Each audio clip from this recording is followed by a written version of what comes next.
Bismillahirrahmanirrahim. Assalamualaikum warahmatullahi wabarakatuh. Alhamdulillahirabbil alamin. Wa bihi nasta'inu ala umuri dunya waddin. Allahumma shalli ala sayyidina Muhammadin sayyidil anbiya'i wal mursalin wa ala alihi wa ashabihi ajma'in, amma ba'd. Segenap puji beserta syukur kita persembahkan kehadirat Allah Subhanahu wa taala. Alhamdulillah, sampai dengan saat yang berbahagia ini kita masih diberikan kesehatan, umur panjang, masih bisa kita menikmati kehidupan. Sembari tak lupa kita untuk selalu dalam beribadah kepadanya. Selawat dan salam keharibaan junjungan kita Nabi besar Muhammad sallallahu alaihi wasallam pada keluarga dan sahabatnya sekalian, yang kita yakini bahwa Rasul kita Muhammad sallallahu alaihi wasallam selalu apa yang beliau sampaikan, apa yang beliau tunjukkan, apa yang beliau informasikan kepada kita, ia lebih tahu bahwa itu sangat baik dan maslahah, sangat mulia, dan itu jalan untuk dia menjadi orang yang bisa mendapatkan kebahagiaan hidup, baik di dunia maupun di akhirat. Oleh karena demikian, pada malam yang berbahagia ini, apa yang diingatkan oleh Imam Al-Ghazali dalam kitab Sirajatul Talibin sebagai syarah daripada Minhajul Abidin, ada sebuah kondisi kehidupan yang akan kita alami, di mana hadis yang Umar bin Asi beliau menceritakan, bainana nahnu haulan nabi sallallahu alaihi wasallam idzukiratil fitnatu. Sementara kami sedang berada duduk di sekitar, dikeliling daripada Rasulullah sallallahu alaihi wasallam, saat itu Rasul menyebutkan akan tanda-tanda bahwa dunia itu penuh dengan fitnah. Lantas berkata oleh Abdullah bahwa iza ra'aitum nasa marajat uhuduhum wa khaffat amanatuhum wa kanu hakaza wa syabbaka baina asabi'ihi. Beliau mengingatkan bahwa Rasul pernah bersabda dalam majlis duduk itu, apabila kamu memperhatikan dan melihat bahwa orang-orang yang ada di sekitar kamu itu menyia-nyiakan dan mensepelekan, merusak daripada janji-janji mereka, wa khaffat amanatuhum, merasa ringan dan tidak pernah merasa rasa bertanggung jawab terhadap apa yang berbentuk amanah yang dibebankan kepada mereka. Wa kanu hakaza, mereka itu seperti ini, anak jari tangan kanannya pada jari kirinya, dia membuat seperti ini. Dua masalah tersebut sudah menjadi penyakit publik di mana kita berada.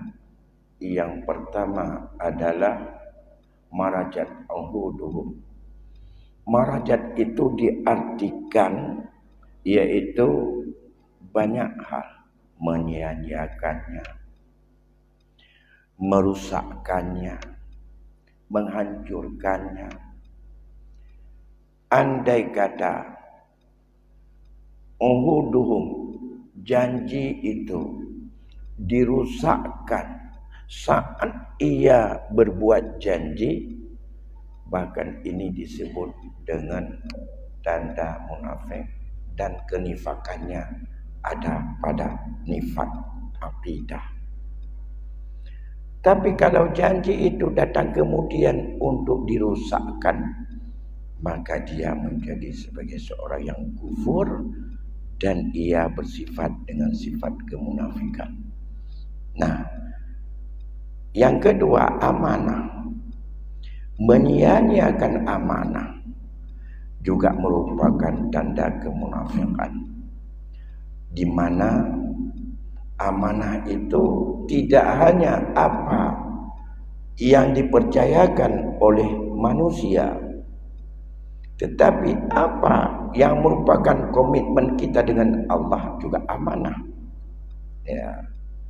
Hingga satu ilmu, satu keyakinan, satu ubudiyah, satu muamalah yang sudah kita terima ilmunya dan kita yakini itu tuntunan dari Allah.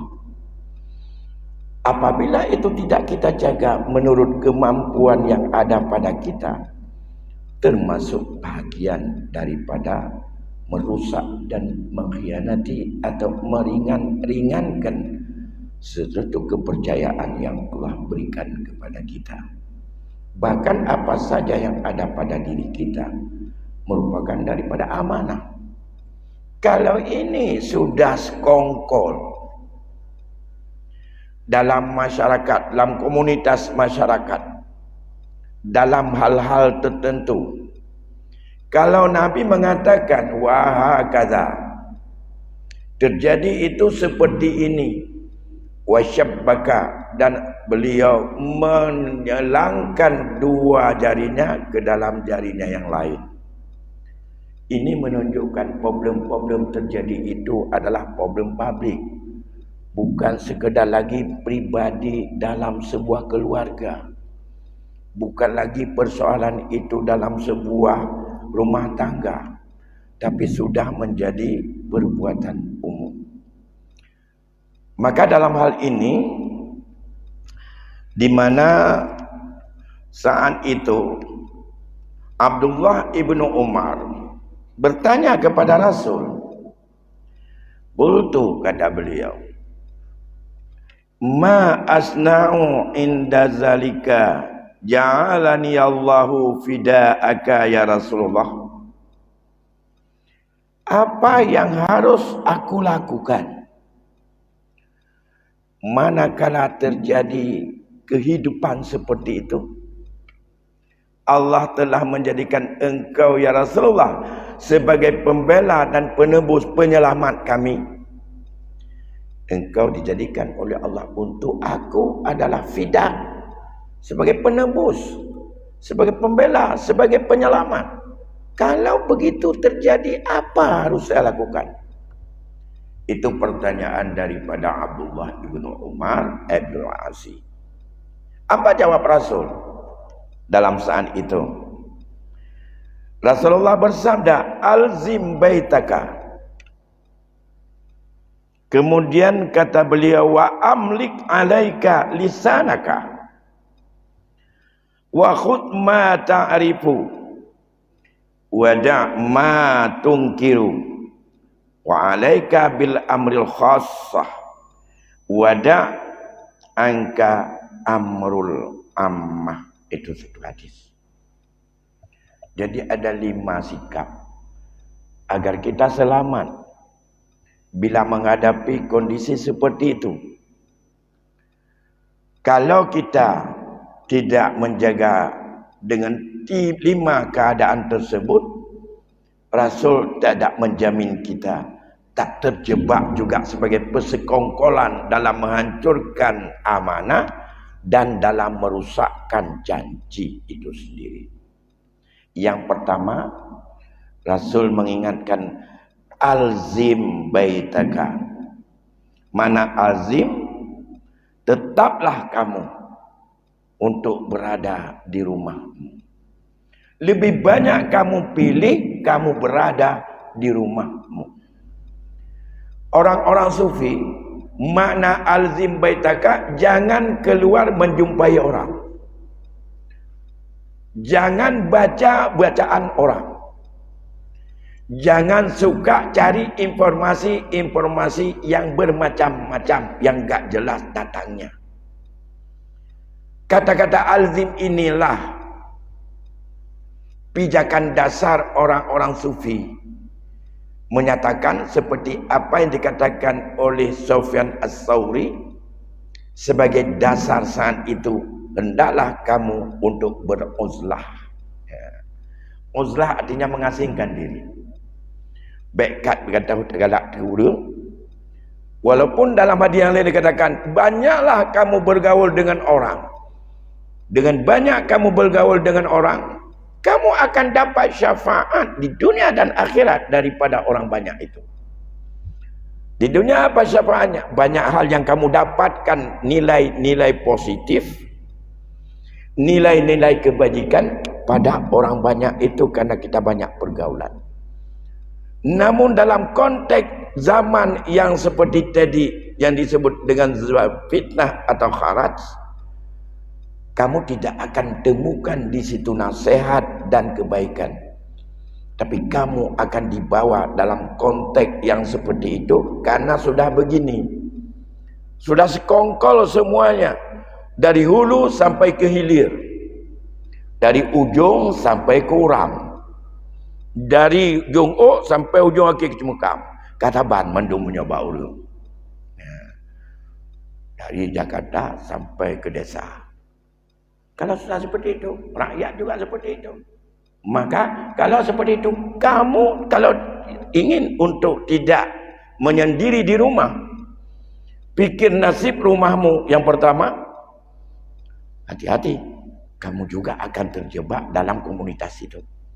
Roh ceritanya orang yang sia-siakan amanah. No meno. Dipengun katanya, jangan pada pengun. Lama yuk berbeza pengun. Menurut tingkat ya kawan jelas masing-masing. Satu. Yang kedua, kata Nabi, khudh ma ta'rifu. Ambil, pegang baik-baik tentang apa yang telah kamu tahu bahwa itu adalah ketentuan dan itu adalah tuntunan agamamu. Yang kata tupu beragama, ibadah kiban, harakat yang halia kiban, menyangkut itu pegang baik-baik. Yang ketiga, wa amlik alaika linsanaka. Kuasai betul-betul. Kuasai lidahmu itu baik-baik. Makna kuasai lidah, jangan di sini, jangan kamu katakan kalau itu membuat risiko terhadapmu. Dan selalu kamu jaga apa yang kamu ucapkan itu adalah merupakan kebaikan dan keberuntungan untukmu. Dalam konteks nilai agama, menyonyo ku pegah, menyonyo ku jawab, menyonyo ku peringat, nyan pun nauntung ke katanya atau sebaliknya. Apa ini adalah akan membuat saya senang atau membuat saya menderita? Memangnya punya maksiat, ada maksiat di mana? Nyolio ada pegahatannya. Kaketruk bahwa adhaful iman kata. Benci dengan hati saja. Makanya baik tak matiannya. Duit rumah. Ini satu. Sudah tiga. Yang keempat, wada' ma tungkiru. Tinggalkan, jauhkan sesuatu yang kamu benci terhadap itu. Karena itu adalah merupakan sesuatu yang kepentingan duniawi dan itu adalah bertentangan dengan agama. Sesuatu yang kamu anggap dan kamu memahami dan kamu tahu bahwa itu adalah tak sesuai menurut agama, maka watungkiru, tinggalkan, karena itu adalah kamu tak suka kepadanya.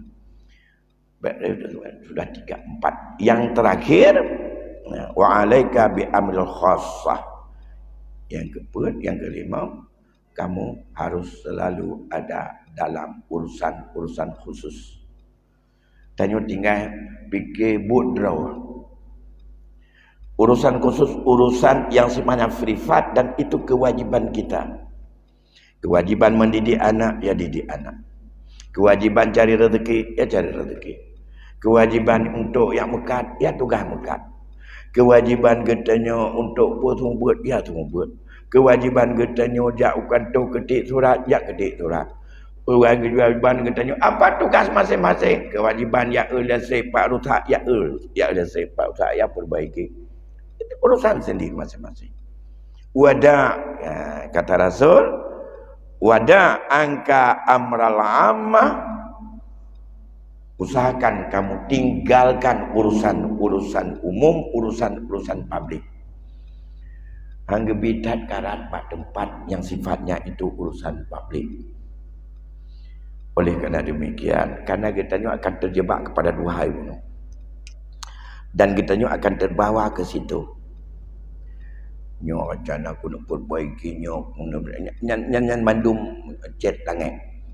Kamu tidak akan bisa. Kalau ingin selamat, kaji kita nyoba buat biasa. Yang mekak kedua mekak kita nyoba tahu. Bedat negara kepada orang lain. Biarin orang lain. Jadi tinggalkan sedikit-sedikit urusan publik. Ya, kiban cara ada tanya, ada segala macam. Maka untuk itu menyohaik tapubut atanyan. Katuk zaman dua macam bunuh menyokun Imam Ghazali gesarakan nyok katuk masa cok 5 buah ketentuan yang Allah berikan. Maka dalam hal ini tentu saja kita bisa untuk merasakan, bisa untuk melihat masing-masing.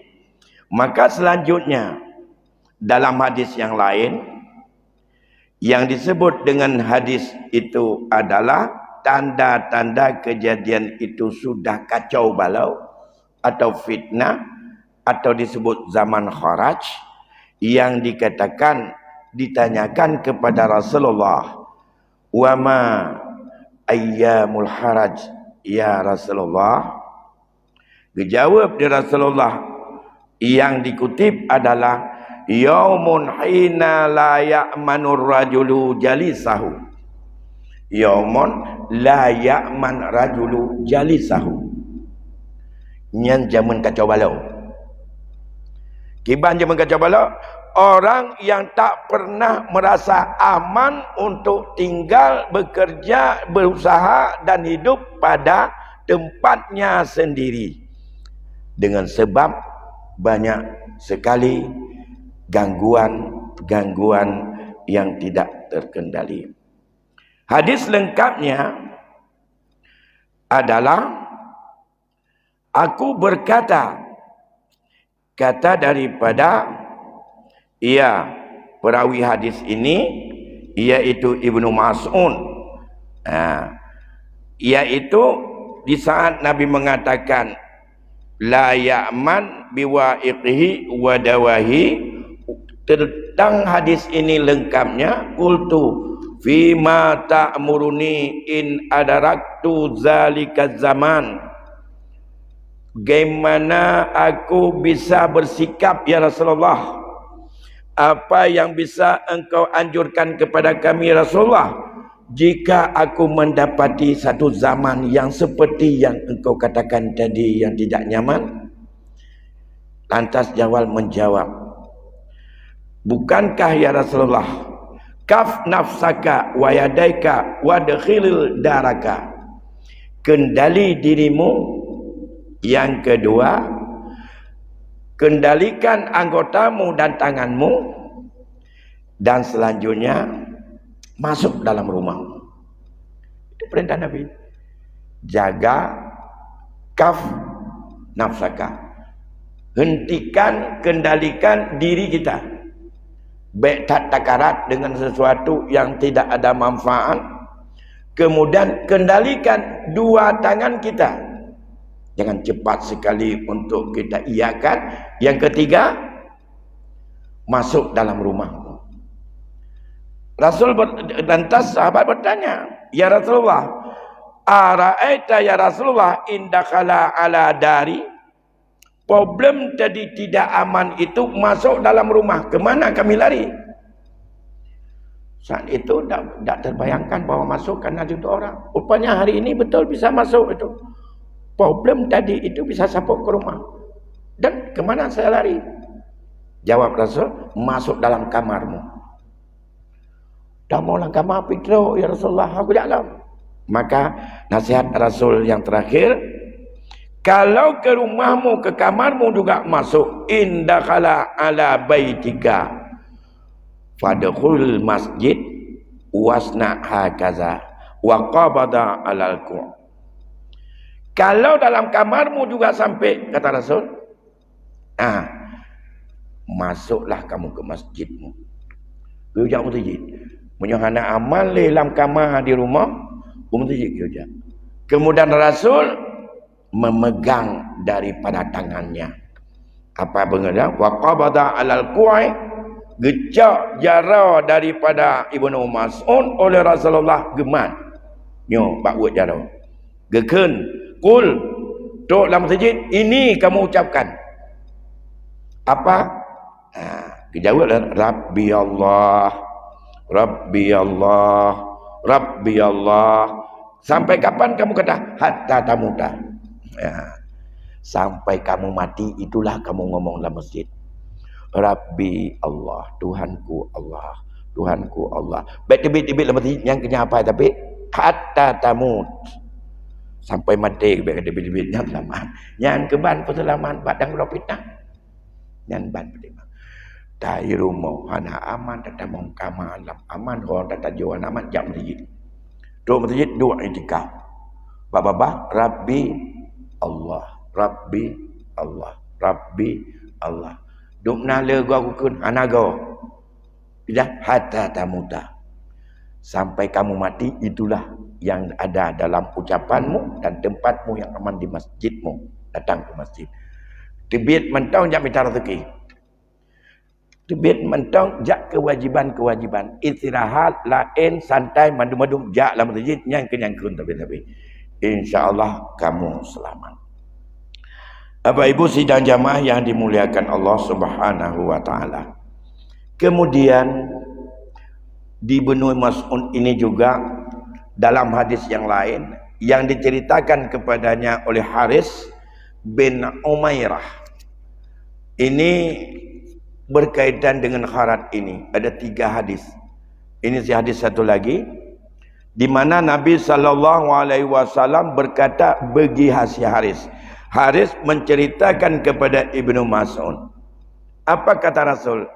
Ya Haris, in yudfa an umurika fasayati alaika zamanun kasiru kutaba'u qalilu ulama'u kasiru su'alu qalilul ma'tuf. Haris, andai kata Allah memberikan kamu panjang umur, kamu akan menghadapi ada satu masa. Yang masa itu adalah kasirul khutaba'u wa qalilul ulama. Ini yang juga ada dia. Nabi gepegah tok masa punya Allah gepi panjang umur kepada hai kata Haris, kamu akan bisa mendapatkan satu zaman. Zaman itu banyak kali para penceramah. Khutbah, khatib banyak sekali. Orator banyak sekali. Banyak konsep, banyak teori, banyak orang dengan bermacam-macam teori itu. Tapi tujuannya hanya untuk kepentingan duniawi. Sedikit para ulama. Qalilu ulama'uhu. Yang ulamanya sedikit saat itu. Wallahu a'lam, bukan tuhan wallahu a'lam. Ya. Orang pegah abah le. Orang tupu le. Orang konsep le. Tapi ulama ni penceramah le. Khatib le. Pada orang-orang yang ahli banyak. Tapi ulamanya sedikit. Kalau demikian, apa beda orang yang tahu dengan ulama? Al-ulama, Allah mendapat menggarisbawahi bahwa orang yang paling takut kepada Allah adalah para ulama. Yang ada gepegahnya di urang, yang ada gepegahnya maduk nak makut ke Allah. Gatnya nak makut ke? Kalau bicara dengan haram halal tapi dia terus dalam haram, sama dengan mupum masalah haram, tapi ganyan gimana dengan iara.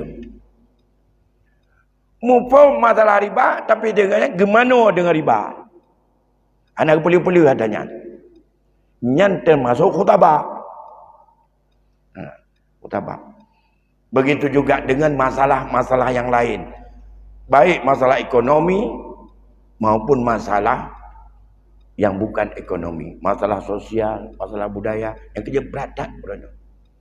Beradat. Kan menulai ada melun pada kenyan. Hedat. Kadang-kadang ilung cara orang buat pegang. Haik lung pubut. Buat dah pegang sepah. Dia katanya apa kayak main nanggap ke dia teruk unang talak. Kepiah cukup terbaik dah kalau nyan beklam ke pegang. Nyan hanjak jak hana murem. Oleh nyai gatnya ngai nanggap kek-kek ke dia. Jijan. Hana termakut kepada Allah di saat itu dah. Di saat ia juga berani untuk berbohong. Demi untuk gol. Tapi dia tak pernah berfikir untuk dirinya. Yang kerja le hadis. Le ayat orangnya. Anda yang pegah habis. Apa orang ayat dia bergerak. Terjebak dalam. Namun hati itu adalah tetap harus untuk bagaimana. Nah ini persoalan. Apakah dunia riswah? Apakah dunia sogok?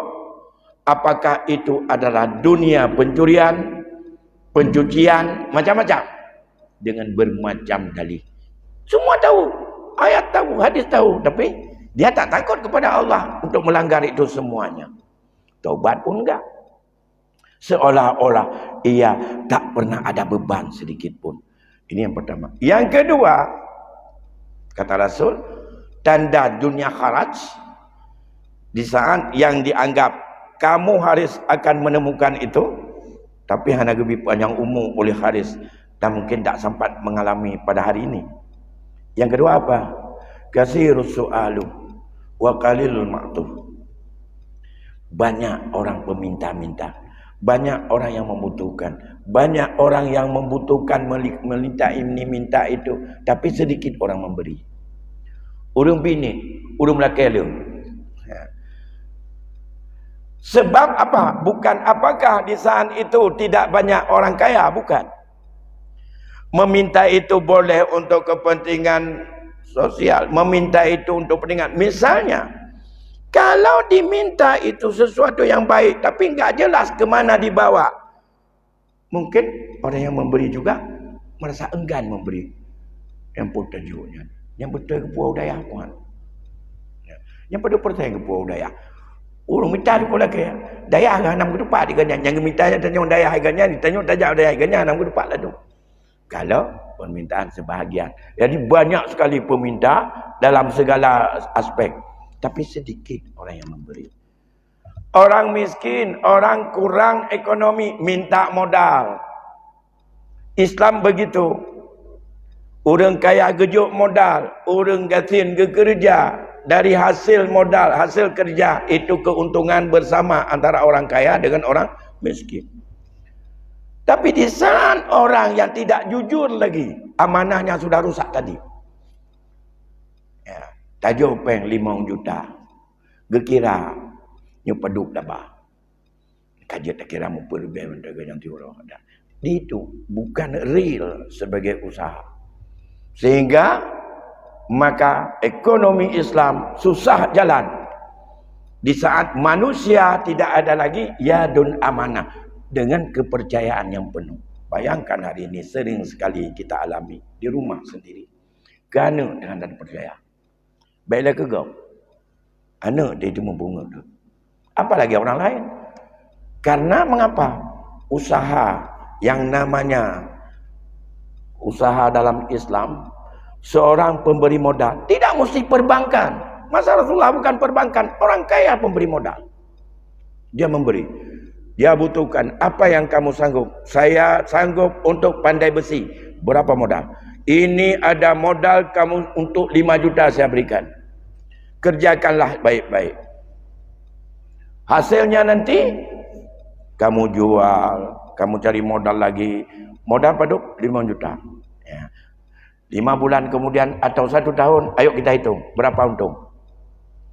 Ikan kacok padu. Saya ambil pinjaman segini, berapa udah. Sekarang berapa keuntungannya? Oh, ada untung 10 juta. Untuk mu 5 juta, saya 5 juta. Modal tetap. Itulah yang disebut dengan mudua laba dalam Islam. Temah tajuk percaya bahawa orang tajuk pen 5 juta, tajuk pegat, metode je di pandai besi. Untuk ada tok batun tak hitung. Takut butuh habis pun belum mendung. Yang 5 juta bunuh dah nampak le. Kabang kerut ku kaicu, mati yucu baru lain berak kaicu. Ya. Apalagi kalau tokoh-tokoh besar. Apalagi kalau modalnya adalah lebih besar. Berani kita percaya seperti itu. Seperti kita percaya pada diri kita sendiri. Gak ada orang yang berani kita percaya. Makanya sedikit orang yang memberi hari ini. Ya. Sedikit orang memberi. Bukan orang yang tidak memberi itu bukan tidak ada duit. Han kejok ke modal dulu. Mau sedekah apa nanti kejok kau. Maka bagaimana sistem pengelolaan sedekah itu untuk kemana, bagaimana keselamatan dan segala macam. Nah, ini kata Rasul. Jadi ada 4 tanda. Kasirul khutaba wa qalilul hukama atau ulama. Kasirul masulat wa qalilul ma'tub. Le urang Melaka ni urang juk. Tanda nyan tanda dunia kekacauan. Ada masalah. Bukan dengan tidak dikasih itu menunjukkan orang pelit. Belum tentu pelit. Yang pelit juga ada. Orang enggak mau berikan apapun. Yang tetap dia itu. Kemudian yang selanjutnya, tanda yang ketiga, al-hawa fihi qa'idul ilmi. Nafsu menjadi garis kendali terhadap apa yang dia tahu. Itu ketiga. Itu dunia akhirat. Penambah yang tadi. Ada 3, banyak orang ngomong, sedikit orang amal. Banyak orang minta, sedikit orang yang mau untuk memberi. Al-hawa qa'idul ilmi. Itu nafsu adalah sebagai garis komando ataupun sebagai pengendali terhadap ilmunya. Ilmu dicari yang sesuai dengan nafsunya. Bukan ilmu yang dicari bukan untuk kepentingan akhiratnya. Apa saja berkaitan dengan apa yang dilakukan, selalu kendalinya nafsu. Kalau bertentangan dengan nafsunya, ilmu itu ditinggalkan. Lantas bertanya oleh Harisan itu kepada Rasulullah, wa ma tazaka ya Rasulullah. Ini penting problem. Pajan terjadi yang laginya dunia. Kita apakah sudah sampai atau tidak? Kita lihat, kita tanya oleh Haris pada Rasulullah, ya Rasulullah, mata zaka. Kapan kejadian seperti itu terjadi ya Rasul? Dengan tidak problem, al-hawa qaidul ilmi. Ya. Di saat ditanya, Rasulullah menjawab, iza umitatis salah. Aduh. Yang kedua, wa qubilatir rusya wa yuba'ud din bi'ardin yasir minad dunya. Saat 3 kejadian terjadi dalam masyarakat, maka ini yang harus kita jauhkan. Yang pertama, iza umitatis salah. Saat salat yang dikerjakan itu adalah mati. Tidak ada nilai apapun. Makna mati, salat itu bisa saja salat tidak hidup dan tidak dilaksanakan sama sekali. 1. Atau salat dilakukan tetapi tidak betul antara rukun dan syaratnya. 2. Yang ketiga, atau ada syarat, ada rukun, ada syarat, tapi salat itu mati karena tidak bisa menghasilkan khusyuk kepada salatnya. Sehingga salat tak berfungsi untuk mencegah daripada perbuatan geli dan munkar. Umi tadi ada 3 maknanya. Ada kala mati habis. Mau sujud, mutalan atau semayang. Hotel orang bang bengong, orang mati, mandum-mandum lagi nanggrau, bantu perang.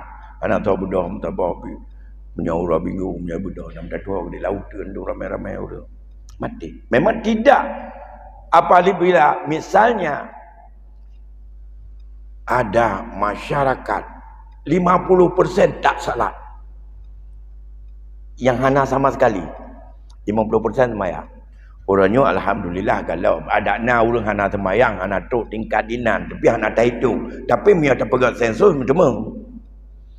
Antacok ile menterji untuk data mutabau kampung.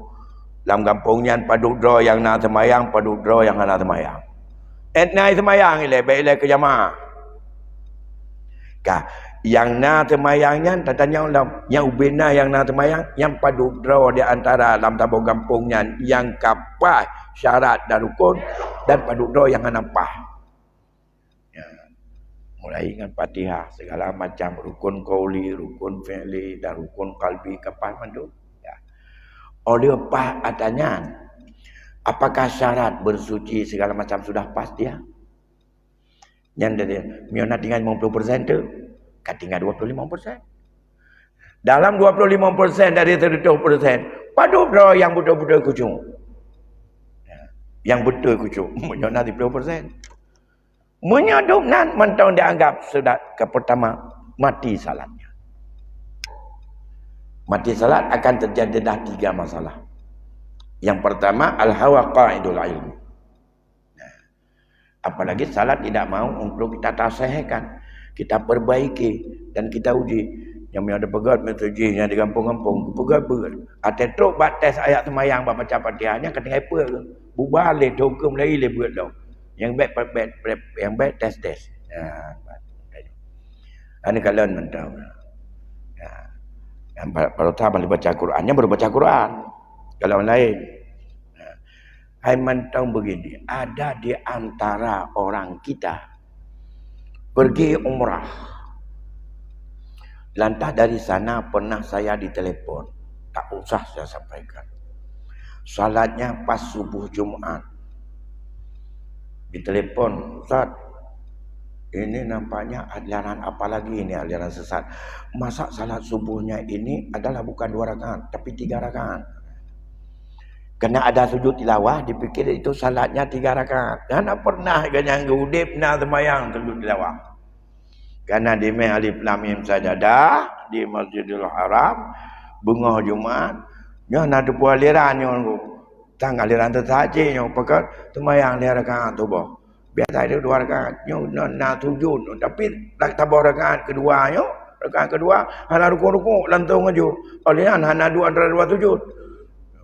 Nyan kon semayang 2 rakaat itu adalah sujud tilawah. Yang pada pagi Jumat sunat bila imam membacakan surat alif lam mim dan tanzil atau disebut dengan surat sajadah. Oh benar. Yang orang jin yang kata kita bayang ini, tapi juga dia tidak tahu. Bahkan begitu ada yang aneh divonis terus. Ini aliran sesat lagi nih, Pak. Ada yang orang salat antara kita. Ada duduk istirahat dari rakaat pertama kedua.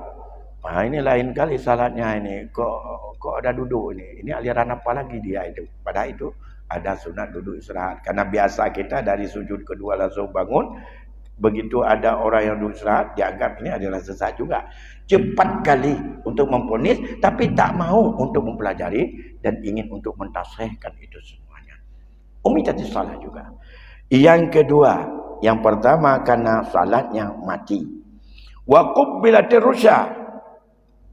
Ini sebab timbulnya zaman kharaj tadi. Orang menjadi budaya menerima suap. Arusya itu daripada ruswah. Arusya. Itu budaya menerima suap itu berlaku di mana-mana. Dari atas sampai bawah. Mulai bak masalah proyek tanpa bak buka turah keterangan. Hai, turah keterangan payah togo mahan juga. Tok leuro hal dia kadang-kadang. Itu juga rusya. Nah, itu rusya bukan sedekah itu. Ada sedekah nama taala. Ya Allah turah dia Medan nampu templem 3 minggu. Pembina lapik je, orangnya tajak tak ada je waju. Ana antri-antri. Karena mengapa? Nak lapik. Nawang servis atau ke Aceh atau ke mana urusan apapun. Bekerja dalam tajam dapur no. Nanti ci mai kena urusan lon baru. Itu kadang-kadang kita juga terjebak di saat kita ingin untuk cepat. Oh ya begitu, cepat terus. Karena fikir tanya gua dah hanya lekepeng. Ini ibu pai rusak juga itu. Artinya orang suka menerima Riswah. Yang memberi bangga, yang menerima apa lagi? Dan orang yang memberi tidak menganggap bahwa itu adalah sebagai beban ataupun sebagai diperah atau dizalimi, bahkan bangga.